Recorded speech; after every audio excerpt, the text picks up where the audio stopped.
chat with Nicholas. He'll listen to you, then he'll laugh, and then he'll cry with you. It's all in a safe space for you to speak your truth. Oh, come let's chat with Nick. Hello, everyone. We've got Ed Delia with us today. Ed, whereabouts in the world are you? We're based in White House, New Jersey, USA. Okay, so we haven't had a New Jersey person on the podcast yet, so I'm quite excited about that. They've all been California based. Okay, we're on the other coast. Yeah, so good to get a representative sample of the quality of branding people around the States. So, Ed, thanks so much for joining us, and quite an interesting history. I mean, you've got I hear a BA in English, and you're also a PCM. I think in Europe and other countries it's called a chartered marketer, but this is a certified marketer, which is quite a good title. And you've been in the family business for what is that now? 25 years. According to LinkedIn, I think I'm coming up on 28. Awesome. So why don't you give us a bit of background about Delia and Associates, Sure. And let us know what your business does and where you are at today. Great, sure. Well, thanks so much for having me on, Nick. It's great to be with you today. So Delia Associates was founded in 1964 by my father, Michael Delia, in classic entrepreneurial style. He had a little tiny little tiny office adjacent to his bedroom, and that's where Delia Associates began. And because he had done a brief career, he was a naval officer, and he hurt himself and was honorably discharged. So his naval days were over, and he had a brief career working for a brand called Avon Products, the beauty brand, in their package development group.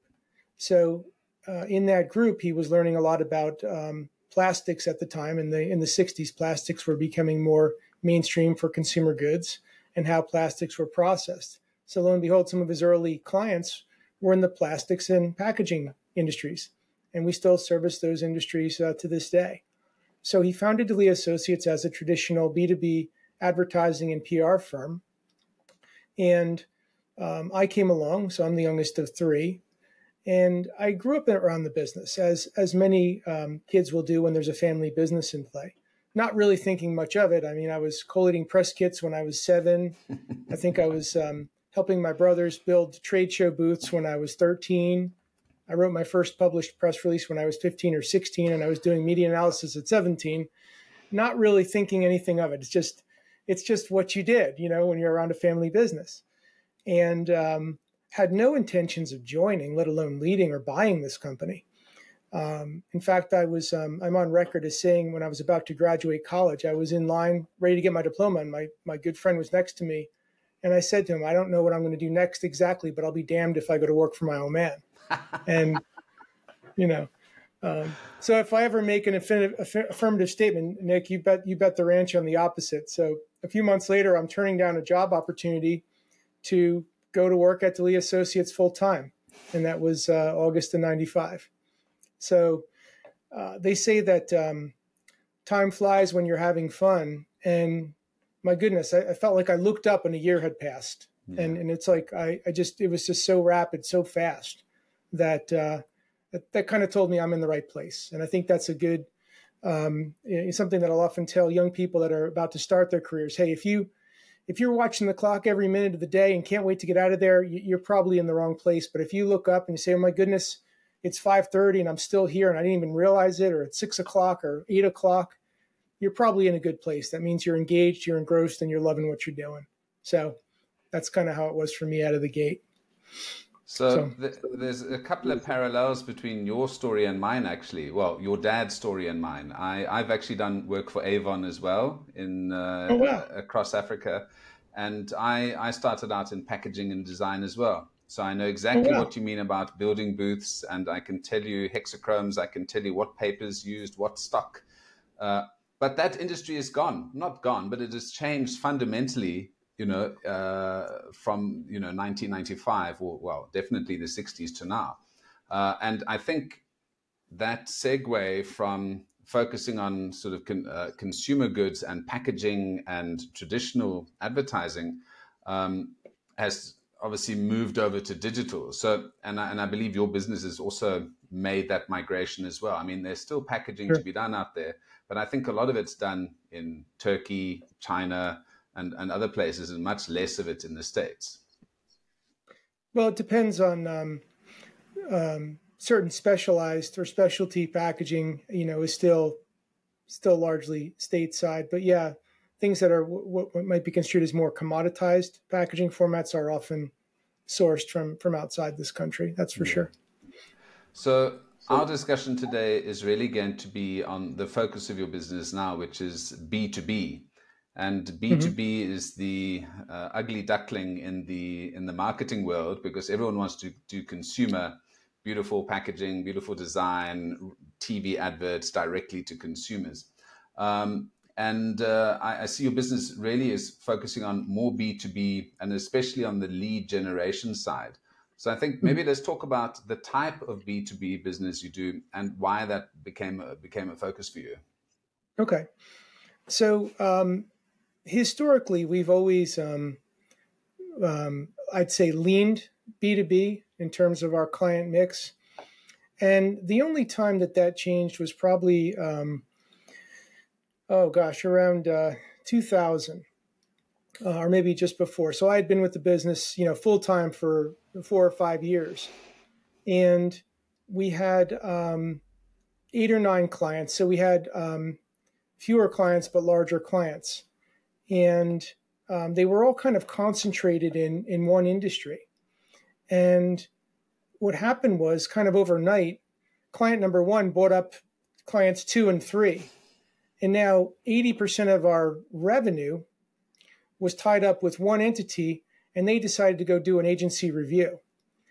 And I spent that summer putting together the presentation of my life. And we went in and presented, and we retained the business. But that really spooked me, Nick, to have suddenly 80% of your revenue tied up with one entity that's about to maybe leave. And I was in the process of executing the buyout with my father. And I'm like, I'm about to lose 80% of the value of what I'm buying. Yeah. So that better not happen. And when that happened, I said, I'm going to diversify. I don't care what it is, but it's going to be outside this one industry. I want us to diversify like crazy. And that's what I did. And what I found was that the clients that we seem to have the best relationships with, the most longevity, the best fits, were more on the B2B side, and what we now affectionately call the brands behind the brands. So, we don't work with, so I have an Aquafina, we don't work with Aquafina, but we'll probably represent the company that makes the cap that goes on Aquafina, or the wrap, right? That's our client, is typically in the supply chain in terms of goods and services of a larger entity or entities. And that's really became that's what became our focus. And then shortly thereafter, I got really, really interested in the subject of brand, because if you recall, around the same time period, commercial brands were doing their first forays online, right? They were setting up their first websites in like the mid to late 90s. And I was kind of puzzled by the fact that these companies were almost remaking their brands online. So they would look one way offline in their trade show exhibit or their advertising, and then they were kind of totally remaking themselves for their first websites. And I thought, well, that's strange. Why are they changing? It's one brand still. It's the same brand. Shouldn't there be a common brand experience? Shouldn't there be one brand, one message? And what I started to realize was these companies in that small to mid-sized B2B space don't really have a firm understanding of the power of brand. And that's really where our process, which is now the brand leadership solution, was born. I was actually sitting in a hotel room. It was a rainy day in Toronto waiting for a meeting, and it was raining, so I couldn't go outside. So I was left to wonder. I said, I wonder if we could engineer a process for helping these companies define and build an authentic brand. And what would that look like? And that's where the brand leadership solution was born. And to date, We've run well over 150 different brands through that process. We actually have a patent on the process now. So it's become really the core of what we do here. And all of our solutions are built around that core solution. So yeah, I think where it all began. I think that middle ground that you're talking about, I think the Unilevers and the Procter and Gambles and folks like that, they can afford companies like Interbrand and folks like that. But the guys who really need help and, like you say, struggle quite a lot are those middle tier guys who don't have a director of brand, don't have a necessarily a full-time marketing manager. They've got a sales and marketing manager, which is a role that I've always hated, and it's always been sort of pushed towards me because they want to get double value out of you. Okay, you do the balloons and the stands and adverts, but you need to do some real work as well. So, but having said that, I worked at Interbrand, so I did all of those big rebrands, airlines, banks, insurance companies, etc. And I felt sorry for the little guys who I saw had potential, but like you said, were schizophrenic in terms of online, one view, their packaging, other design, looking another way. So it's a fantastic space to be in. So Interbrand across Africa, working on a couple of cool brands there. And then obviously my own brand agency doing all sorts of weird and wonderful things around emerging markets, which has been very exciting.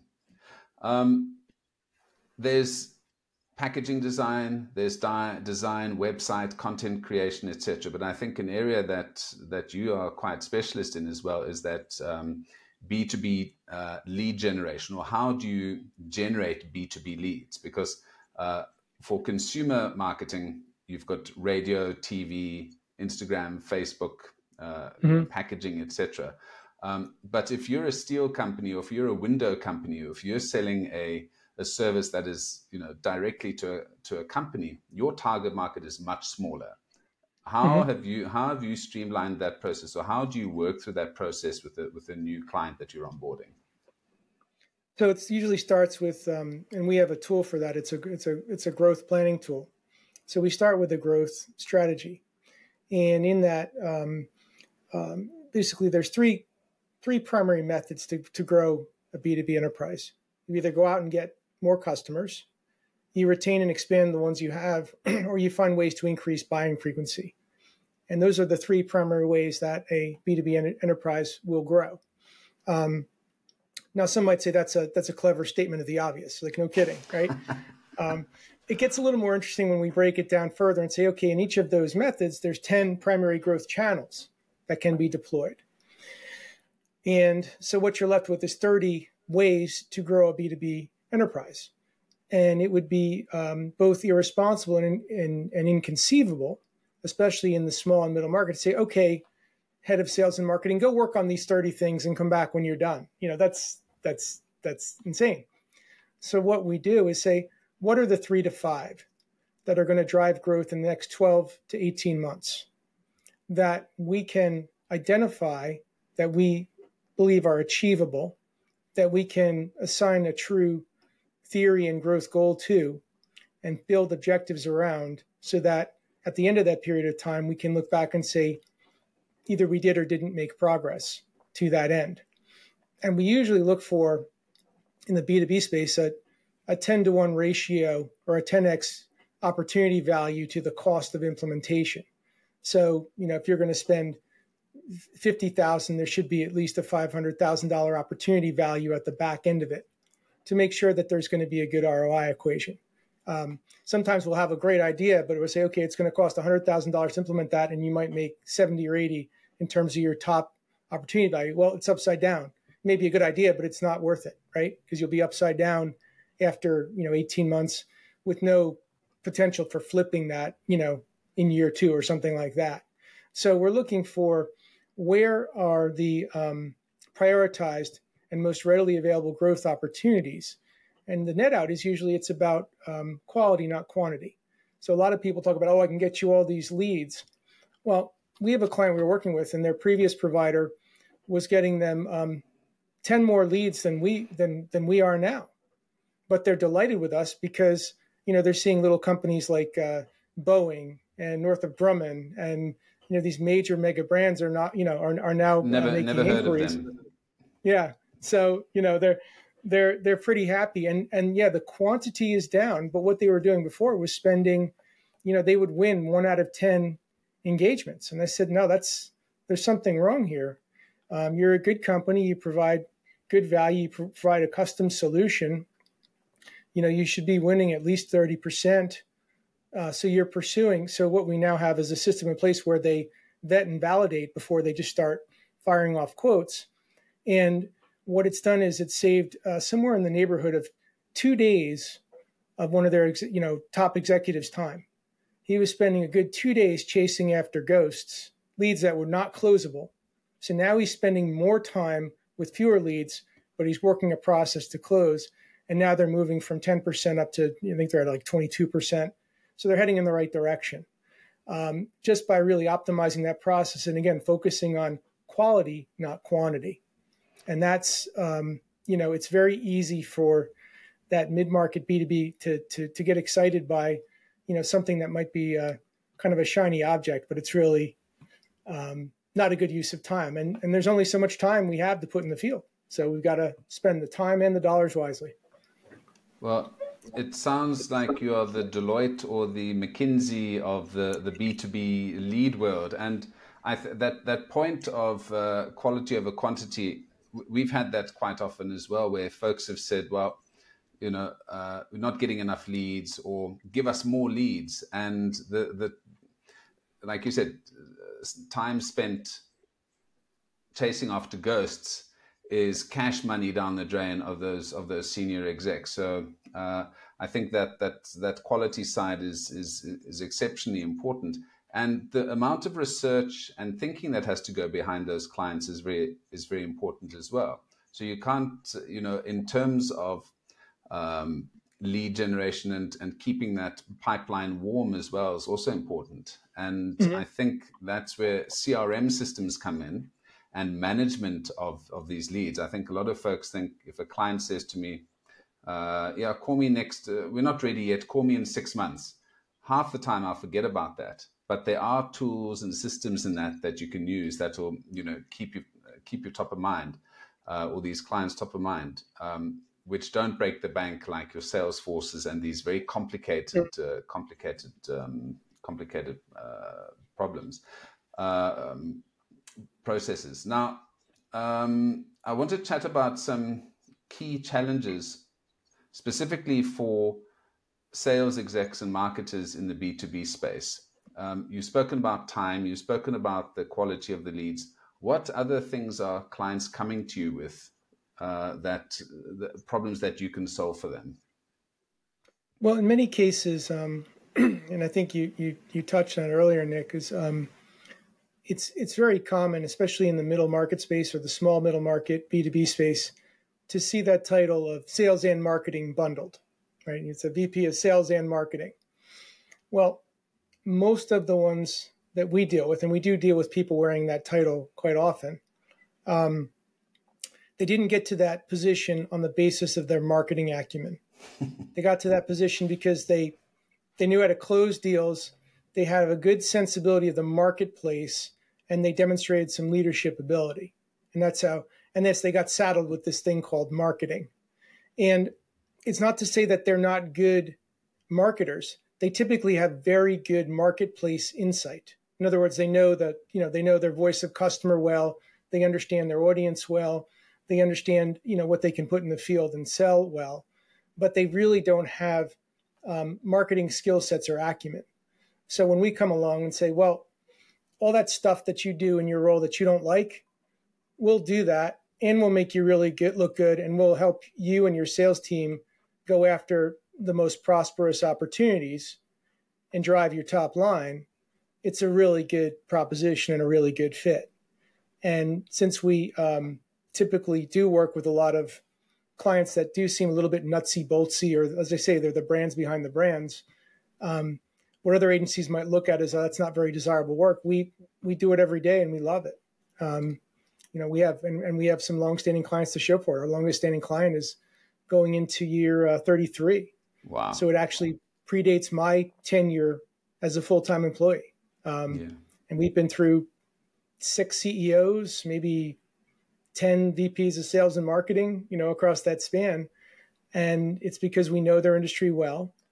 And, for each one, we say, that stuff that you're saddled with, we're going to do that for you. And they're like, here, take it. So it's a good fit.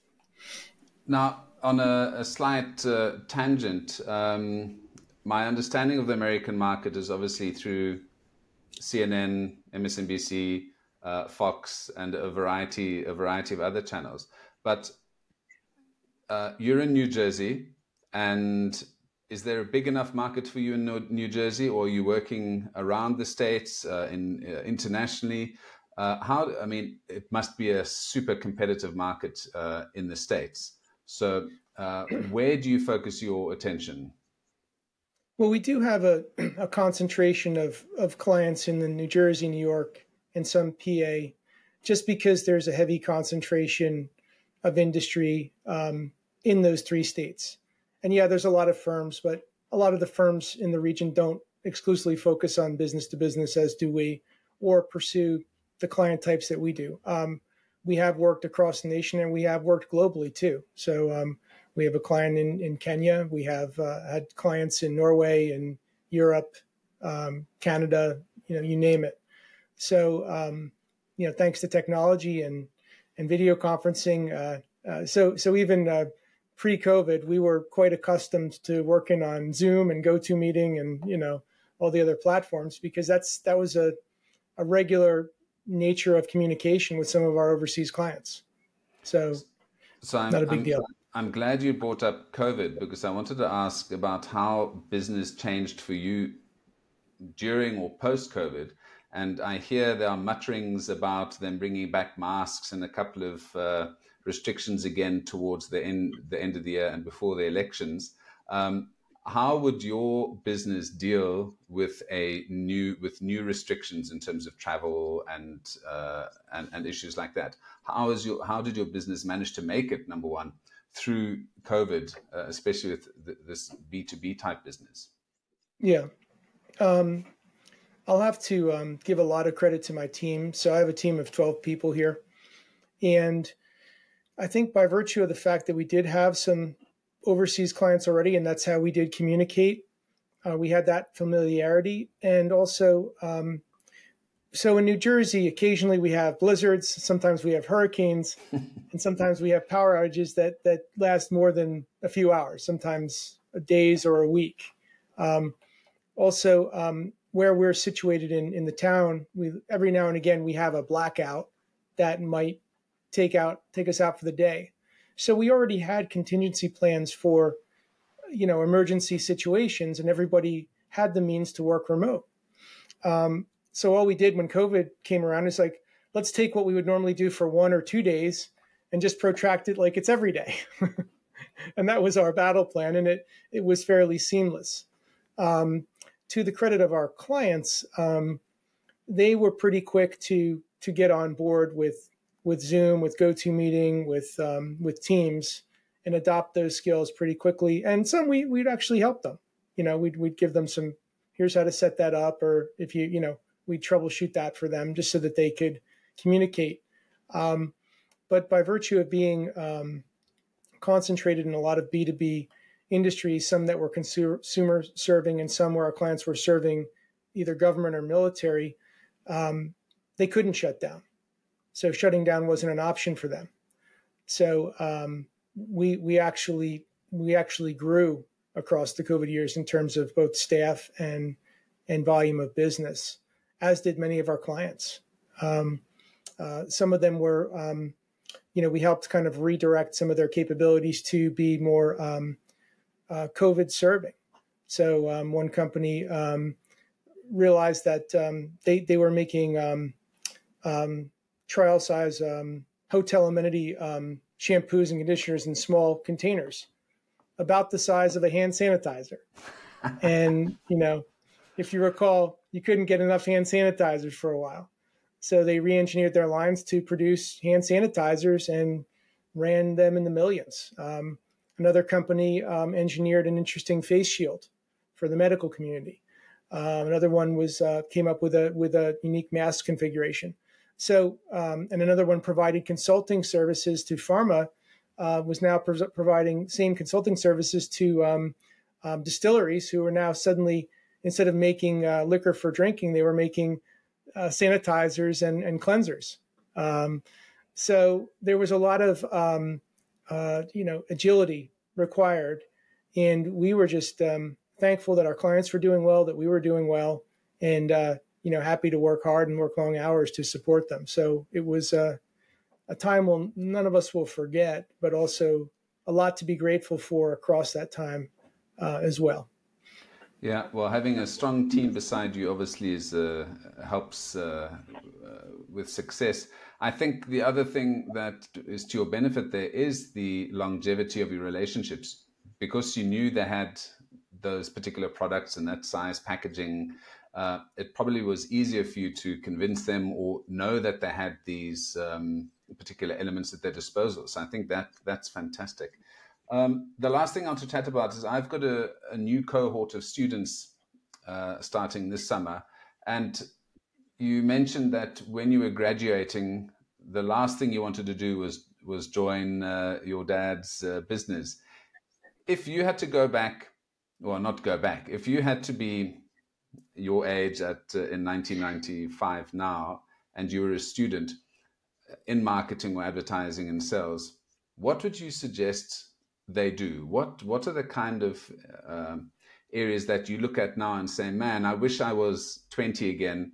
This is what I would go and do in this industry. Let's not talk about going to SpaceX and cryptocurrency and that.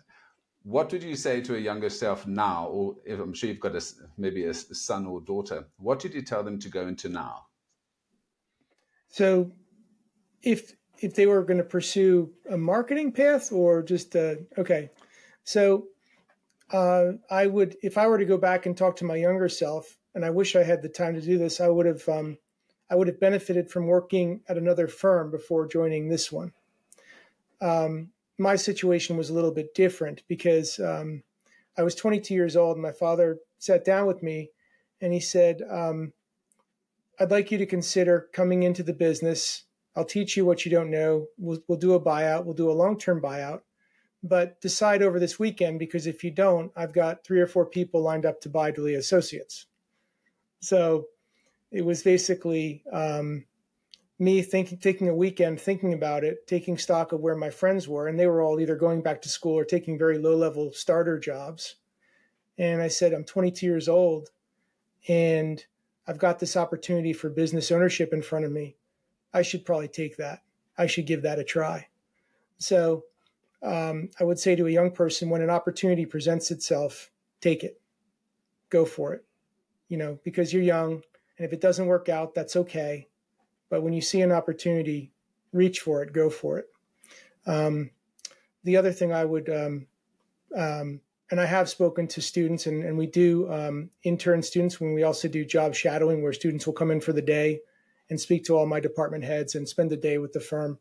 I advise them to really, especially college age, explore, come see a small firm, go look at a big firm, go look at a medium-sized firm, go look at a firm that specializes in one category, look at a lot of different things. And what you like is as valuable as what you don't like, because it all forms what you'll want, And I often tell the students that come here, I said, you may love this day, you may hate it. Both are good, right? Because both formulate what you might do next. And that's really the value of the journey, is really seeing all sides and picking a path that really resonates the most, as I did with brand. That was my passion. That's what resonated the most. And that's where I went. So that's some of the advice that I might give them, or a younger me. Yeah. Well, absolutely. I think that's some great advice, Ed. Ed, thank you so much for taking time to chat with me. And I'm going to share the link of the brand leadership solution, so that anyone who'd like to can go and try that out and see how they can improve their brand's business. And yeah, thanks again. And let's hope you don't have too many blackouts or hurricanes in the near future. Well, thank you so much for having me, Nick. It was great speaking with you today, and really enjoyed talking with you. Thank you again. Cool. Come chat with Nicholas. He'll listen to you. Then he'll laugh, and then he'll cry with you. It's all in a safe space for you to speak your truth. Oh, come and chat with